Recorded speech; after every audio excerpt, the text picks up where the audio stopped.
स्वाध्याय जीएस में आपका स्वागत है। मैं महेंद्र कुमार। दोस्तों, मैं आप लोगों को पिछले वीडियो में महाजनपदों के उदय के बारे में चर्चा किया था। उस वीडियो में हम लोग ये समझे थे कि महाजनपद का उदय किस प्रकार हुआ था। दोस्तों, मैंने उस वीडियो में आप लोगों को ये भी बताया था कि महाजनपद का जो वर्णन है किस ग्रंथ में किस प्रकार की गई है और उसके बारे में कौन से ग्रंथ में क्या वर्णन है।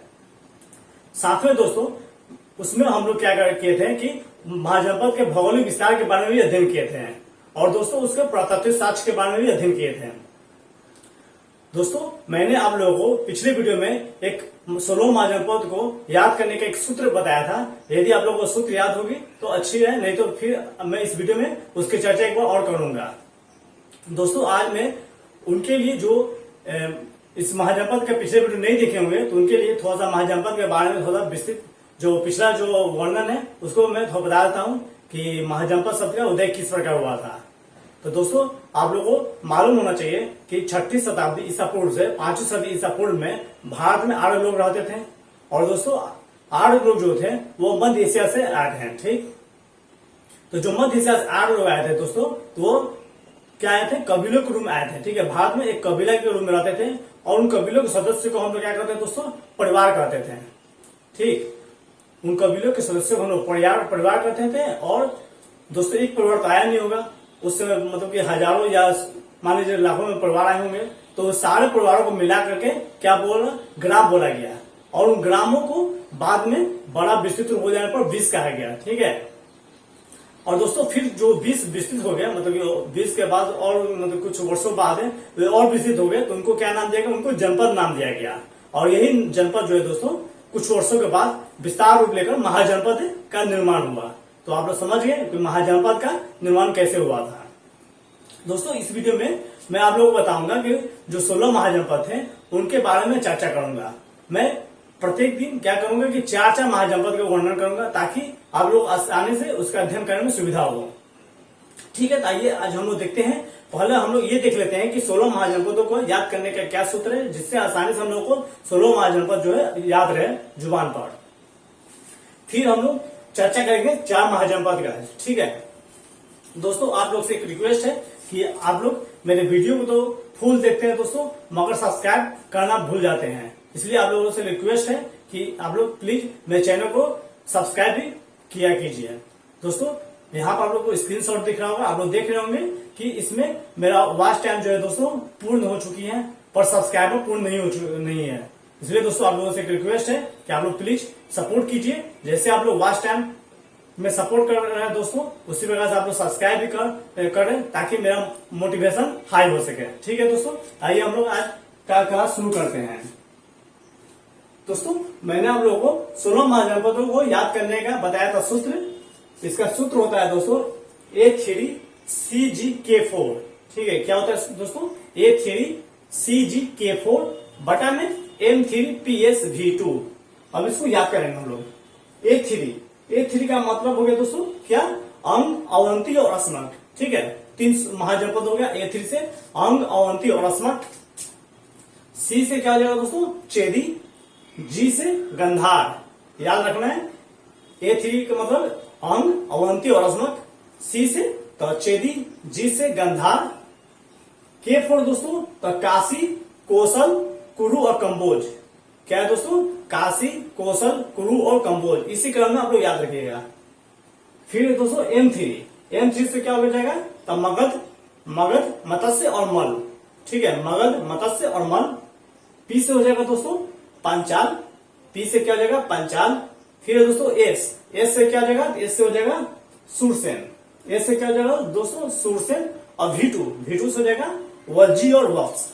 तो आप लोग को याद हो गई होगी क्या है दोस्तों सूत्र, A3CGK4 बटा में M3PSV2। एक बार फिर से हम लोग इसको रिकॉल कर लेते हैं। 16 महाजनपद को याद करने का ट्रिक क्या होता है दोस्तों, A3CGK4 बटा में M3PSV2। A3 मतलब अंग, अवंती और अस्मक। C मतलब चेदी। G4 तो गंधार। K4 काशी, कौशल, कुरु और कंबोज। M34 तो मगध, मत्स्य और मल। P4 पंचाल। S4 सूरसेन और V24 तो वज्जी और वत्स। तो आप लोगों को याद हो चुकी होगी 16 महाजनपद। अब हम लोग क्या करेंगे दोस्तों, पहला हम लोग महाजनपद देखेंगे अंग। पहला हम लोग महाजनपद देखते हैं अंग।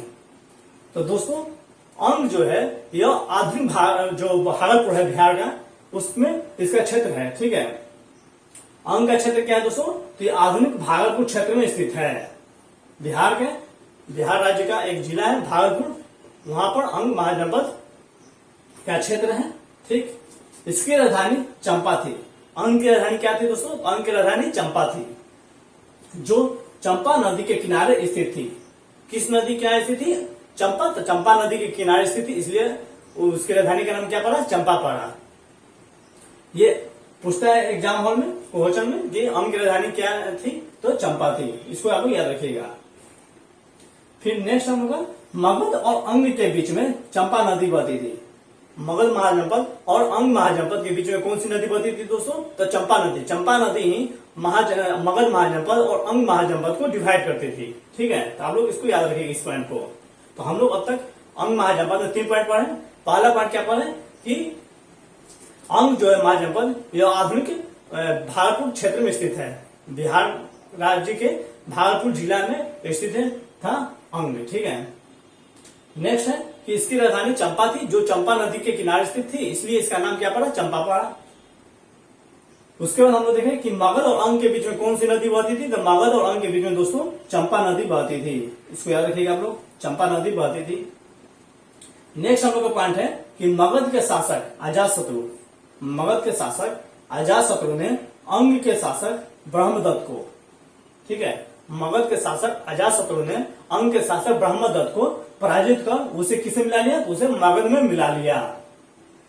तो अगर यदि एग्जाम में पूछे कि अंग महाजनपद को किसमें मिलाया गया था, तो अंग महाजनपद को मगध महाजनपद में मिलाया गया था। और मिलाने वाला कौन था दोस्तों, तो अजातशत्रु था। और किसको हरा करके, तो ब्रह्मदत्त को हरा कर। ठीक है, ये पॉइंट आप लोग याद रखिएगा। नेक्स्ट हम लोग है दोस्तों कि मगध के शासक बिंबिसार ने भी ब्रह्मदत्त को पराजित किया था। ठीक है, मगध के शासक बिंबिसार जो था वह भी जो था ब्रह्मदत्त को, अंग के शासक ब्रह्मदत्त को पराजित किया था। तो हम लोग देखें अंग में 5 इंपोर्टेंट पॉइंट देखें।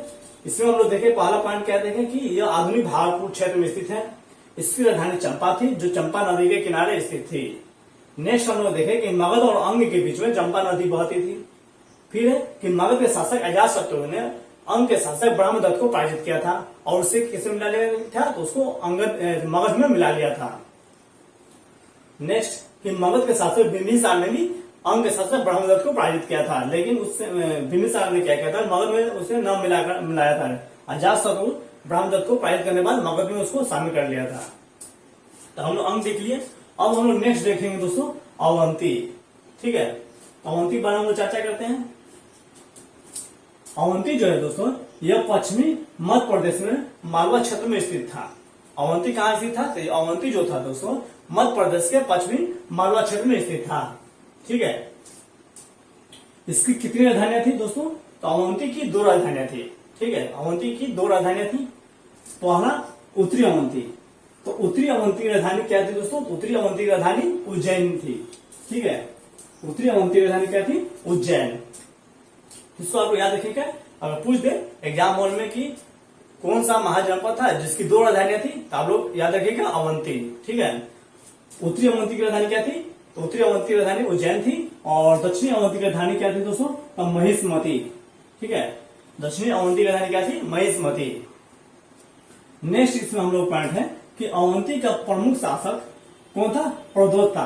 अवंती का सबसे प्रमुख शासक कौन था, तो प्रद्योत था, जिसे अपनी उग्रता के कारण क्या कहा जाता है, तो चंड प्रद्योत कहा जाता था। ठीक है, प्रद्योत को उसकी उग्रता के कारण उसको क्या कहा जाता था, चंड प्रद्योत। ठीक है, क्या कहा जाता था, चंड प्रद्योत कहा जाता था। प्रद्योत के इलाज हेतु बिंबिसार ने अपने चिकित्सक किसको, जीवक को, पूछता है एग्जाम में कि बिंबिसार ने जीवक को किसकी सेवा में भेजा था, तो प्रद्योत के सेवा में भेजा था। ठीक है, जीवक को भेजा था। क्यों भेजा था, क्योंकि प्रद्योत को पीलिया रोग हो गया था। प्रद्योत जो था, अवंती के शासक प्रद्योत थे, उसको पीलिया रोग से वो ग्रसित था। इसलिए बिंबिसार जो था, मगध का शासक बिंबिसार अपने जीवक को, मतलब कि अपने चिकित्सक जीवक को भेजा था ठीक है, प्रदोत की देख रेख के लिए। तो हम लोग देखें अवंती में कि अवंती कहां पर पड़ता है दोस्तों। तो अवंती जो है पश्चिमी मध्य प्रदेश में मालवा क्षेत्र में स्थित था, पहला पार्ट। दूसरा पार्ट हम लोग देखें इसमें कि इसकी दो राजधानियां थी, क्या क्या। पहली राजधानी थी उत्तरी अवंती की राजधानी क्या थी, उज्जैनी, और दूसरा दक्षिणी अवंती की राजधानी क्या थी, महेशमती। नेक्स्ट हम लोग दोस्तों देखें कि अवंती का प्रमुख शासक प्रदोत था, जिसे अपने उग्रता के कारण उसे क्या कहा जाता है, तो उसे चंड प्रदोत के नाम से भी जाना जाता है। अगर पूछ दे कि चंड प्रदोत के नाम से किसे जाना जाता है, तो आप लोग याद रखिएगा अवंती के प्रमुख शासक प्रदोत को। और नेक्स्ट पॉइंट हम लोग देखें कि प्रदोत के इलाज हेतु बिंबिसार किसको भेजा था, तो जीवो को भेजा था। क्यों भेजा था, क्योंकि प्रदोत पीलिया रोग से ग्रसित था। ठीक है, इसमें दोस्तों हम लोग देख लिए। फिर नेक्स्ट हम लोग पॉइंट है दोस्तों अस्मक। तो हम लोग आज देखते हैं फिर अस्मक पहला पॉइंट इसमें कि यह वर्तमान महाराष्ट्र के अस्मक कहां पड़ता है। अस्मक जो है दोस्तों वर्तमान महाराष्ट्र के उत्तरी भाग में गोदावरी नदी की शाखा परवारा नदी के किनारे स्थित था।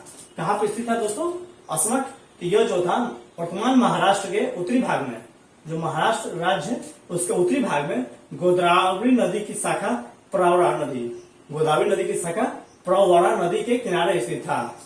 ठीक है, तो आप लोग समझ रहे हैं कि अस्मक कहां स्थित था। नेक्स्ट इसमें पॉइंट है कि इसकी राजधानी पाटन या पोटली थी। ठीक है, इसकी राजधानी क्या थी दोस्तों, इसकी राजधानी पाटन या पोटली थी। पाटन बोलिए या फिर पोटली बोलिए। ठीक है, यह एकमात्र जनपद था जो दक्षिण भारत में स्थित था। अगर पूछ दे एग्जाम हॉल में कौन ऐसा महाजनपद था जो दक्षिण भारत में स्थित था, तो आप लोग याद रखिएगा अस्मक।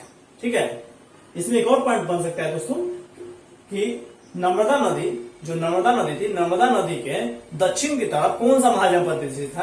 तो दोस्तों आप लोग जानते होंगे कि नर्मदा नदी के दक्षिण की तरफ एकमात्र महाजनपद था, और कौन था दोस्तों, तो अस्मक था। क्योंकि नर्मदा नदी के उत्तर की तरफ 15 महाजनपद स्थित है और दक्षिण की तरफ मात्र एक जनपद स्थित है। और जानते हैं आप लोग कि दक्षिण की तरफ कौन सा महाजनपद स्थित है, तो दक्षिण की तरफ एक ही महाजनपद है और वो कौन है, अस्मक है। तो नर्मदा नदी के दक्षिण में कौन पड़ेगा दोस्तों, तो अस्मक ही पड़ेगा। तो दोस्तों हम लोग देखें अस्मक महाजनपद के में कौन कौन सा इंपोर्टेंट पॉइंट है। इसमें हम लोग देखें कि वर्तमान महाराष्ट्र के उत्तरी भाग में गोदावरी नदी की शाखा परवरा नदी, ठीक है, गोदावरी नदी की शाखा परवरा नदी के किनारे स्थित था। नेक्स्ट इसमें हम लोग इंपोर्टेंट पॉइंट देखें कि इसकी राजधानी क्या थी दोस्तों, तो इसकी राजधानी पाटन या पोटली थी। ठीक है, पाटन या पोटली थी। नेक्स्ट हम देखें कि यह एकमात्र महाजनपद था जो दक्षिण भारत में स्थित था। ठीक है, तो अस्मक महाजनपद जो एकमात्र जनपद था जो दक्षिण भारत में स्थित था। इसमें एक और पॉइंट इंपोर्टेंट पॉइंट है दोस्तों कि यह नर्मदा नदी के दक्षिण की तरफ स्थित था। यदि पूछे कि कौन से महाजनपद था जो दक्षिण नर्मदा नदी के दक्षिण में स्थित था, तो आप याद रखिएगा अस्मक महाजनपद था। ठीक है, नर्मदा नदी के दक्षिण की तरफ एक महाजनपद अस्मक थी और उत्तरी तरफ मतलब उत्तर की तरफ कितने महाजनपद थी दोस्तों, तो 15 महाजनपद थी। ठीक है, तो हम लोग देखें कि अंग महाजनपद के बारे में, फिर हम लोग देखेंगे अवंती और अस्मक। नेक्स्ट हम लोग देखेंगे चेदी के बारे में। अब हम लोग देख लेते हैं कि चेदी, यह हम लोग आज का लास्ट पॉइंट है चेदी। तो चेदी कहा है दोस्तों, तो यह आधुनिक उत्तर प्रदेश के बुंदेलखंड क्षेत्र में स्थित था। कहां स्थित था, तो यह आधुनिक उत्तर प्रदेश के बुंदेलखंड क्षेत्र में स्थित था। यह गंगा यमुना द्वाब के दक्षिण में स्थित था। ठीक है, द्वाब आप समझते हैं क्या होता है, दो नदियों के बीच में जो क्षेत्र होती है उसको हम लोग द्वाब के नाम से जानते हैं। ठीक है, तो ये चेदी जो था यह गंगा यमुना द्वाब के दक्षिण में स्थित था। बाद में इस पर कौन महाजनपद अधिकार कर लिया दोस्तों, तो वत्स महाजनपद जो था इस पर अधिकार कर लिया था। ठीक है, वत्स महाजनपद जो था बाद में इस पर अधिकार कर लिया था। और दोस्तों इसकी राजधानी क्या थी, इसकी राजधानी सुक्तिमती या शक्तिमती थी। ठीक है, इसकी राजधानी क्या थी दोस्तों, इसकी राजधानी सुक्तिमती या फिर शक्तिमती थी। एग्जाम हॉल में या आपको सुक्तिमती थे या फिर शक्तिमती थे, इनमें से कोई भी हो आप लोग दोनों याद रखिएगा, सुक्तिमती या फिर शक्तिमती जो भी है उस पर आप लोग टिक कीजिएगा। इधर भी देखिए पाटन या पोटली दो नाम है, तो आप लोग दोनों नाम याद रखिएगा। ठीक है, तो हम लोग दोस्तों आज हम लोग क्या किए कि 4 महाजनपदों के बारे में विस्तृत रूप से अध्ययन कर चुके हैं। नेक्स्ट वीडियो हम लोग फिर 4 महाजनपद उठाएंगे, उसमें हम लोग देखेंगे गंधार के बारे में, क्या देखेंगे दोस्तों, गंधार के बारे में, फिर काशी देखेंगे, कौशल और कुरु। इसी प्रकार से कर हम लोग क्या करेंगे, 4 महाजनपदों के बारे में अध्ययन करेंगे। तो नेक्स्ट वीडियो हम लोग का रहेगा गंधार, काशी, कौशल और कुरु के बारे में। ठीक है दोस्तों, तो हम लोग नेक्स्ट वीडियो पढ़ेंगे। दोस्तों मैं आप लोगों से एक रिक्वेस्ट कर रहा हूं दोस्तों कि जो भी मेरे चैनल को सब्सक्राइब न किए होंगे तो वे प्लीज सब्सक्राइब कर लें, और जो दोस्त मेरे चैनल से नहीं जुड़े होंगे वे प्लीज मेरे चैनल को सब्सक्राइब कर लें और बेल आइकन को दबाना ना भूलें, ताकि जो भी मैं वीडियो लेकर आऊं सबसे पहले उसका नोटिफिकेशन उन तक पहुंच पाए। और दोस्तों लाइक भी जरूर कीजिएगा दोस्तों, आप लोग लाइक या सब्सक्राइब करते हैं दोस्तों तो मेरा मोटिवेशन बढ़ता है। वीडियो के स्टार्ट में दोस्तों मैंने आप लोग बताया था कि मेरा वॉच टाइम दोस्तों फुल हो चुकी है, इसलिए दोस्तों आप लोग सब्सक्राइब कर दीजिए ताकि मेरा चैनल मोनेटाइज हो सके। ठीक है दोस्तों, तो हम लोग नेक्स्ट वीडियो में मिलेंगे, तब तक के लिए दोस्तों जय हिंद।